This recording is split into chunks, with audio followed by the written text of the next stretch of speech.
الكريم ونحن على ذلك لمن الشاهدين والشاكرين والذاكرين والحمد لله رب العالمين۔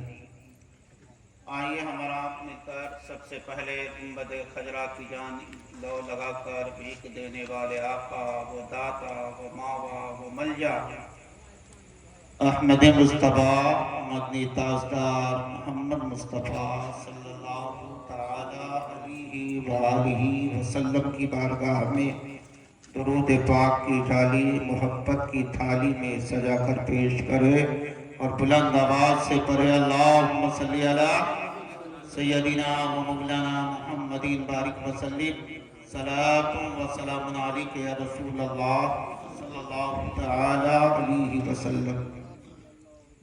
سامعین محترم، آپ حضرات بہت دیر سے منقبت کے اشعار نعت حبیب کبریا صلی اللہ تعالی علیہ وسلم اور واجب نصیحت کے چند کلمات بھی آپ حضرات نے حضرت علامہ مفتی عبدالسلام صاحب اور دیگر علماء اہل سنت سے آپ حضرات نے سماعت کی ہے۔ آج کے اس بزم کی سرپرستی فرمانے والے حضرت علامہ و مولانا شرافت حسین صاحب قبلہ اور صدارت کے منصب صدارت کے فرائض کو انجام دینے والے اپنے وقت کے مناظر اسلام، مناظر اہل سنت، عالم نبیل، فاضل جلیل حضرت علامہ و مولانا عبدالصمد صاحب قبلہ امجدی قادری مدد اللہ العالی و نورانی اطال اللہ تعالی عمرہ فرما رہے ہیں، اور دیگر ہمارے مقدس علماء حضرات بھی آج یہاں پہ تشریف فرمائے۔ ان سب کی دعاؤں کو لے کر، اس لیے کہ ایک مومن کی دعا ایک مومن کے حق میں قبول ہوا کرتی ہے، یہ ہمارا ایمان ہے، یہ ہمارا عقیدہ ہے۔ ہاں، ہماری کچھ ایسی دعائیں ہیں جو ہم اس دنیا میں کرتے ہیں، لیکن ہماری دعائیں اس دنیا میں بظاہر تو قبولیت کے منزل سے ہم یہ سمجھتے ہیں ہماری دعائیں قبول نہیں ہوئی ہے، لیکن اس دنیا میں اگرچہ نہ ملے لیکن ہماری دعائیں ضرور قبول ہوتی ہے، اور رب کائنات ہمیں اس کا اجر و ثواب آخرت کے لیے ہمارے حصے میں مقدر فرما دیتا ہے۔ ہمارے لیے آخرت کے لیے اللہ تبارک و تعالی ہمارے نصیبے میں اسے لکھ دیتا ہے، ہماری دعائیں کبھی رد نہیں ہوا کرتی۔ تو ان مقدس علماء کرام کی دعاؤں کو لے کر چند باتیں آپ حضرات کو امام عالی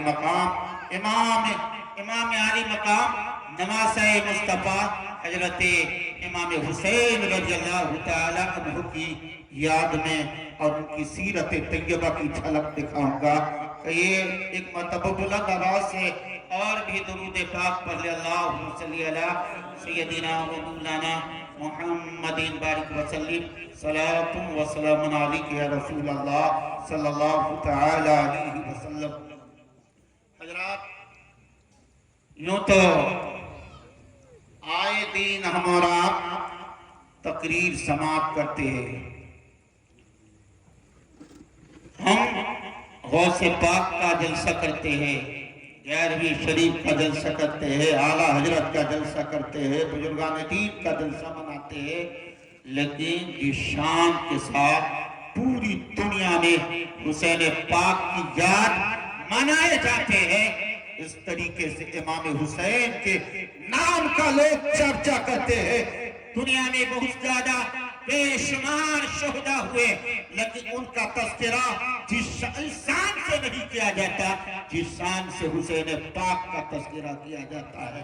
دنیا میں کوئی ایسے شہید نہیں ہے جن کے شہرت کا ڈنکا پورے عالم اسلام میں، بلکہ یوں کہیے پوری دنیا میں جس شان کے ساتھ، جس دبدبہ کے ساتھ، جس آن اور بان کے ساتھ امام حسین کا تذکرہ کیا جاتا ہے، کسی اور شہداء کا ایسا تذکرہ نہیں کیا۔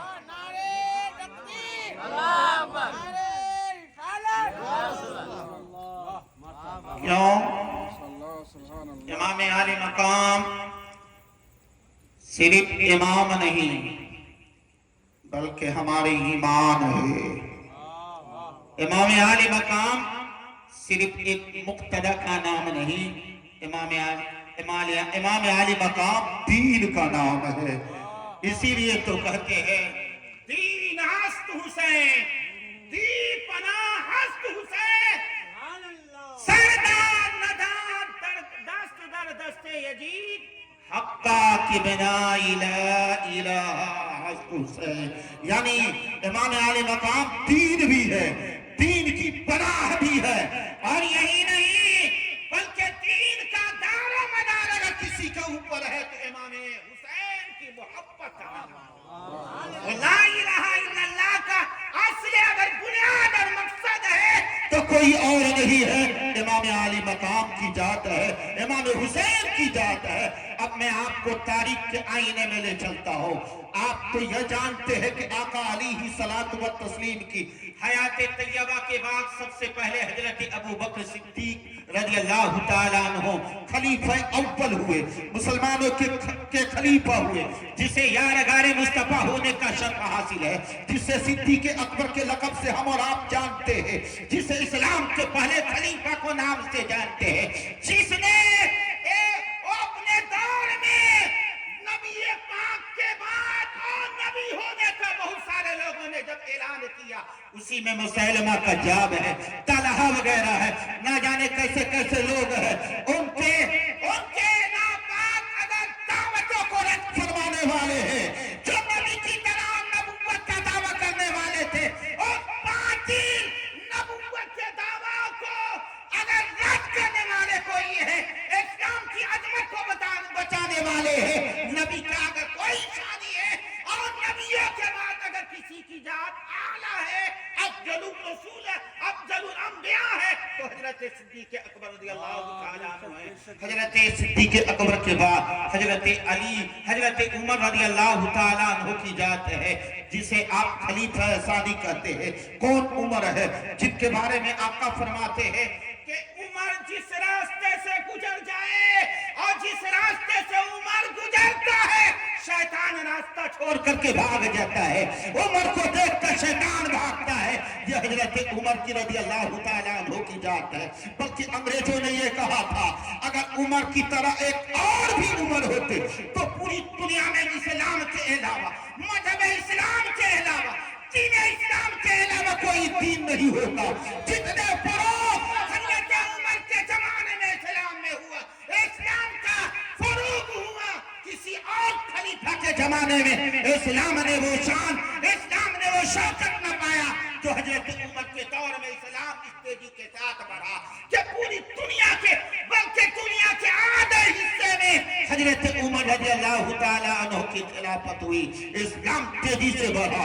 اب اس کے بعد تیسرے خلیفہ جن کو ہم رات داماد مصطفیٰ حضرت عثمان غنی، جن کی شان یہ ہے کہ ہم ذوالنورین کہتے ہیں، اس لیے کہ آقا علیہ الصلوۃ والتسلیم کی دو صاحبزادیاں، دو بیٹی، یکے بعد دیگرے حضرت عثمان غنی رضی اللہ تعالیٰ عنہ کے حوالے عقد میں آئی، ان کی جوجیت میں آئی۔ سب سے پہلے حضرت رقیہ آئی، رقیہ کے بعد حضرت ام کلثوم آئی۔ جب حضرت رقیہ کا انتقال ہو گیا، وہ بھی جنگ بدر کے تھی، غزوہ بدر کے تھی، آقا علیہ الصلوۃ والتسلیم اور دیگر صحابہ جنگ بدر میں تھے، اسی دن حضرت رقیہ کا انتقال ہو گیا۔ آقا علیہ الصلوۃ والتسلیم ابھی میدان بدر میں ہی تھے، جنگ بدر میں ہی تھے۔ حضرت رقیہ کے تجہیز و تکبیر میں حضرت عثمان غنی رضی اللہ تعالیٰ عنہ تھے، لیکن اس کے باوجود آقا علیہ الصلوۃ والتسلیم نے جنگ بدر کے اور مال غنیمت سے آقا نے حصہ عطا فرمایا۔ اس طریقے سے حضرت رقیہ کے بعد آقا علیہ الصلوۃ والتسلیم نے حضرت ام کلثوم کی شادی آقا علیہ الصلوۃ والتسلیم نے حضرت عثمان غنی سے فرمایا۔ میں آپ کو تاریخ کے حوالے کی طرف لے جا رہا ہوں اور تاریخ سے یہ بات کر رہا ہوں۔ اس کے بعد اسی وجہ کا حضرت عثمان غنی کو ذوالنورین کہتے ہیں، اس لیے کہ حضرت آدم علیہ السلام سے لے کر آقا علیہ الصلوۃ والتسلیم کی ذات مبارکات سے پہلے حضرت عیسیٰ علیہ نبینا علیہ السلام تک جتنے بھی انبیاء آئے، جتنے بھی رسول آئے،